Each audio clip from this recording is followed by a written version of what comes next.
Lebetkin, the Rabbi from another planet. Please like, share, and subscribe, and ring that little bell. Ring the little bell so you're notified when new videos drop. And Raised by Wolves Season 2 finished. And I honestly didn't know it finished because it ended on such a huge cliffhanger. I just thought they're going to continue next week. And I was a bit taken aback that it's over. But it definitely ended on an interesting note. What is Raised by Wolves, you may ask? So this is going to be mostly spoiler-free review, because it's going to be mostly spoiler-free because I really want you to watch it. Okay, I really, really want you to watch it. It's absolutely fantastic. It's for my money, the absolute best science fiction being produced today. Look, somebody who's very sensitive to what we call wokeness. There are lots of woke tropes in this. This, in my opinion, isn't woke at all. It's far too intelligent for that, which is, I think, the go-to sign of if something is woke or not. Because if something is designed to be platformed, a liberal progressive platform, the story doesn't normally matter and the characters don't really matter. Story and character matters hugely with this show, and as I said, absolutely they absolutely knock it out the park, both first and second season. Fine. Before we get into the review, I'm going to recap, sort of, again, in a spoiler-free way, because I want you to watch it, right? I really want you to watch it, because it's so freaking good. I'm going to recap season 1 a little bit for you before we get into season 2. When I get into spoiler territory specifics, I will warn you, and you should jump out then, and then jump back after you watched it all and checked it out. Before we get into it, can you hit the like button? That'll be fan-freaking-tastic. Thank you very much. I started saying fan-damn-it-double-dosey, but the word just kind of held in my throat, and I don't know why. These things happen sometimes. I don't know. Fan-freaking-tastic. Thank you very much. If you can hit the like button, can you hit the share button? Also great. I do like to be shared. Less said about that, the better. Like, share, subscribe. Yes, honestly, everybody should subscribe to my every whim and desire. If you don't want to do that, just subscribe to my YouTube channel, right? Listen, you didn't wake up this morning thinking, how can I make a rabbi happy? Well, now I've given you the way, right? Giving you a like, share, subscribe, comment, let me know what you think, and sign up to my Substack, which I have been tardy on. I've been there was a big Jewish holiday about a week ago, which involved having a massive piss up, which I have been recovering from, and I've been my work. I haven't been at my best. Let's say that I haven't been at my best since then. I'm getting better. I think I'm going to get back onto the putting stuff out my Substack. Also have a paid one. Cool stuff is coming on that, coming soon, because I only got three more days of the month left, and I got to deliver some content there. Fine. Like, share, subscribe, comment, Substack. Covered everything. Let's talk about Raised by Wolves. Okay, Raised by Wolves. I'm going to use the help of my my thumbnail, because this is a show as much about character as it's about, as I said, about story. Story is fantastic. So the first episode, or the first season, really focuses on this person, that's mother, and this person over there, that's father. Now, these two people are androids. Get back over there. These two people are androids. And so this is what really brought me in to start with, right? I love stuff with an intelligent rendition of artificial intelligence, artificial life, which this really is. Their performance is breathtakingly good, and they both knock it out of the park. And let me see let me credit the cast. Amanda Collin, I think she's Dutch. Okay, I think she's Dutch, and she has a little this air of differentness about her, which really works. And I'm sorry, man, I'm going to butcher your name. Abu Bakr Salim as father. Excellent beyond excellent. So what happens is these two robots land on a planet, this barren planet, and mother has these embryos that she's going to fertilize and raise, right? Because her job is to be a mother, right? Her job is to be a mother. Father's job is to be a father. And again, they start as a very blank slate. They start as kind of new robots, and they don't really know who they are or what they did. They just know what their core programming is. But the way they develop is fantastic. At no point do I think, oh, this doesn't feel like an artificial intelligence. No, it feels like an artificial intelligence, but it feels like an artificial life, as you have they develop like important things like hope, fear, jealousy, and these aren't fake emotions, but they're more the result of their programming, much the same human emotions are, right? Much the same human emotions are. So as the first episode goes, and I again just watched the first episode of the first season, right? It's on HBO Max. I believe it's in the UK now. It's so worth the $15, right? And I think you've got Batman. I haven't seen the new Batman movie. That's going to be on it in a couple of weeks, I think. So it's so worth the $15 to check this out. It really, genuinely is. It transpires pretty quick that they are refugees from a destroyed Earth. Pretty much a post-apocalyptic Earth. Earth has been ravished in a massive war between the Mithrek, these highly religious people, and the secularists, right? So it's people who are anti-religion. So this seems like an interesting setup, but becomes really, really fundamentally core to what the show is. So at that point, these robots are atheists, and a Mithrek, a religious colony ship shows up, right, which causes much consternation and very surprising things to go down. Mother finds she has new and somewhat terrifying powers, right? Because there was during the war, one of the biggest weapons of mass destruction were these robots that would fly in, like they would make a sort of kind of cross formation, right? And they'll fly and they'll scream and they'll just blow up billions of things around. They're very, very destructive, shall we say? Very, very destructive. Yeah, and they hated all non-religious people. Like, they absolutely couldn't stand them. They wanted them all to die horribly, right? So then we have two more characters show up, which you find about in the second episode. We have this character over here who was a bloke from Vikings, so I never saw Vikings, and his wife over there in the background. So their story is they are atheists, and they see the world's going to be destroyed. They're trying to get out on one of these survival arcs, so they take on the identity of these two Mithrek, these two religious people, as they go into suspended animation with these religious people's son. You see here also in the thumbnail. They spend years in suspended animation in virtual reality, where they grow a very, very close bond with each other. The son can tell they're different, but he likes the differences, right? So essentially, where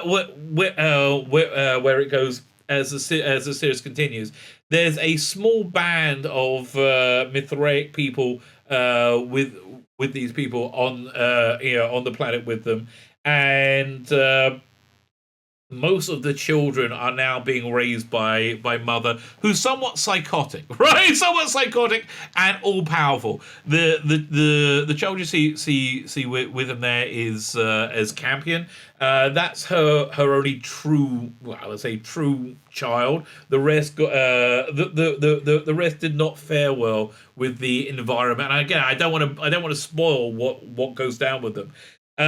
So things get weirder and more interesting as that first season goes by. You have a fantastic character study of this character Mother as she gets somewhat addicted to going into virtual reality in the from the Mithraic ship that colony ship, which again has as a massive plot point at the end of episode 1. Really, really well done. But she becomes somewhat addicted to it. And she goes on a journey of self-discovery of who she is as a mother. And while she's there, this is the first major spoiler. If you want to get out now, right? You want to get out now, please do so. If you want to be spoiled, it's fine. While she's in this virtual state, she ends up... I don't want to say word becoming impregnated, because she had sex, and it's like, but she more than had sex, she made love, right? She had this most incredible sexual experience and loving and emotional experience, and she becomes pregnant, right? Which should be impossible, should be completely impossible. That takes up much of the rest of the season. Something I really think is fantastic is the way the father reacts to it, which is insane jealousy, right? He's like, as a human would do, like, wait a minute, we are partners. How are you having, a baby with somebody else? So eventually the baby's born, and baby's born to be this weird flying serpent, right? This thin flying serpent, which you just see in the background on this tree here. And that's where the first season finishes. You get hints that what happened on Earth, the destruction of Earth, the war, the Mithraic, existed long before Earth, right? Long before Earth, and somehow infected Earth somehow got itself embedded in Earth, and that's where the technology that to make these robots, to make these weapons of mass destruction robots possible, right? So that's season one. That's a season one arc. They try to kill this baby, the serpent baby. They called him number 7 because it's the 7th kid they had. Another important plot thread is this girl was on the Mithraic arc. And she was, while she was in suspended animation, she was raped by a priest, I think, who's having like these messianic visions, and she's pregnant, right? So that's basically where we are at the beginning of season 2. So you see why I needed to recap a little bit. Season 2 gets really interesting, right? So season 2, the family, the robots and the children, the Mithraic children they adopted, and an atheist child, they all end up living in another colony ship arrives, this time an atheist one. They end up living in the atheist colony, and you get a lot of commentary on what that is. It's you basically realize pretty early on that they have a kind of complete total socialist control going on of all the people in there, which doesn't end up working out for the best. At the same time, the what's it called name? Was it this character over here? He's also having messianic visions, right? And he finds himself in one of these strange structures which seem to be religious buildings that have been left over from millions of years, hundreds of years ago, thousands of years ago, or millions of years ago. So that's really where this season is. It goes much more into the history of this created universe, and there's something going on. There's some entity at the center of the planet. Is it God? Is it a signal? Is it good? Is it evil? We do not know, right? We do not know, and you're left somewhat guessing. The serpent grows and grows and grows and grows, and it has all the powers of Mother, which is basically can fly and is very, very big. But it's also, this is another spoiler, right? Another spoiler. It's also intelligent and a child. It's a scared child, which becomes very, very, very interesting. So that's really what this show is. It's an interesting sci-fi take on the reality of what would create a religion, and how religion, the stories of religion, contradict to the creation stories that birthed them. There's another plot point in season 2 which is brilliant beyond brilliant. You see this other character here, which you don't actually see until I think the last episode. Whilst in the living in the colony, they find bits of a very old robot, right? Hundreds of years old, thousands of years old. And Father makes it his little work project, his little mission to see if this thing can be restored, which he does over a number of episodes. And you do get the feeling that he's this is some kind of extracurricular. This is kind of like it's sort of like he's cheating on Mother, right? He's performing an emotional bond with somebody who isn't his wife, right? And you can see that's what his motivation is. And again, he feels like an android. He feels like a robot. It feels like an artificial intelligence, but acting in a human way. And it's again, which is one of the reasons I just adore this show. So the agenda of this person, I'm not going to spoil, right? I'm not going to spoil, right?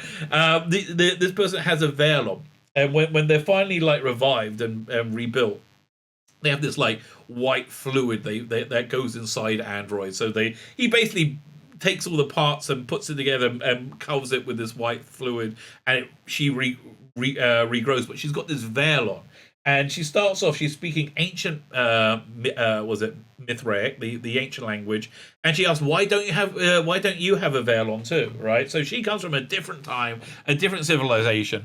At the same time, through a weird, interesting way, a giant, somewhat, I wouldn't say magical, a giant tree grows in the area in the area they live in, which has a massive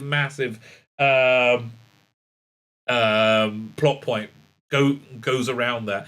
But the pro Mithraic character, the guy from Vikings, he tells people to go eat from the fruit from it, right? They want everybody to eat from it. It's going to change them, and that's basically where the season ended off, right? Everybody been eating a bunch of fruit.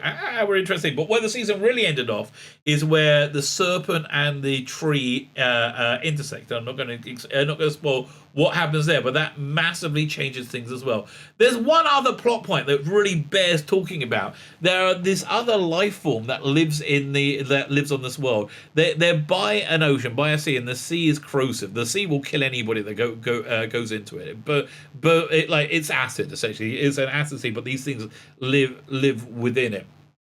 And the mystery of what they are, what that species is, and how they're connected to the overriding story is all revealed this season. But it becomes pretty clear there are more agendas and plot threads going on than you originally thought. The agenda with the tree, with the serpent, is one thing. The mother and father have their own agenda, and now you have this new robot that has its own agenda, which is connected to this other life form, right? And it's just, again, fascinating, absolute fascinating, clever, interesting storytelling. Have I sold it to you strongly enough? Really? Because I really want to, right? Because I really want to, because it's very, very, very good, right? It's very good. It's very intelligent. It makes you think, right? It makes you think, which is what I think good science fiction really should do. So it's a strong recommend for me. HBO Max has earned their money. I hope we get a third season. I really hope we get a third season, because I am absolutely loving this show. My name is Tzvi Lebetkin, the Rabbi from another planet. Please like, share, and subscribe. And ring that little bell. Ring the little bell so you're notified when new videos drop.